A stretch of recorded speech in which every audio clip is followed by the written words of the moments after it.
তেলের মধ্যে ফোড়ন দিলাম মেথি, সর্ষে, শুকনো লঙ্কা, হিং আর কারি পাতা। এরপর পেঁয়াজ কুচি আর টমেটো কুচি দিয়ে ভালোভাবে নাড়াচাড়া করে দিয়ে দিলাম কিছু সবজি। সবজির মধ্যে এখানে দিয়েছি বেগুন, সজনের ডাঁটা, কুমড়ো আর গাজর। এবার এগুলো ঢেকে ঢেকে ভালোভাবে সতে করে নেব। এবার এর মধ্যে দিয়ে দেবো হাফ চা চামচ কাশ্মীরি মির্চ আর 1 চা চামচ সাম্বার মশলা। ভালো করে মিক্স করে নেব। এবার এতে দিয়ে দেব পরিমাণ মতো জল। ঢাকা দিয়ে 80% মতো সবজিগুলো কুক করে নেব। এবার এর মধ্যে দিয়ে দেব তেঁতুলের কাঠ আর আখের গুড়।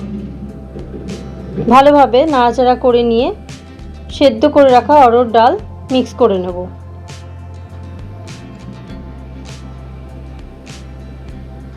এবার এর মধ্যে ধনেপাতা ছড়িয়ে দিলেই রেডি গরম গরম হোটেল স্টাইল সাম্বার ডাল। এই গরমে যখন কোনো কিছু খেতে ভালো লাগে না, এই সাম্বার ডাল একদম পারফেক্ট। খাওয়াও যতটা হেলদি আর খেতেও কিন্তু খুবই ভালো লাগে। আর সাথে পাঁপড় ভাজা, আলু চোখা সব কিছুই চলে। তোমরাও বাড়িতে ট্রাই করে দেখো, নিশ্চয়ই ভালো লাগবে।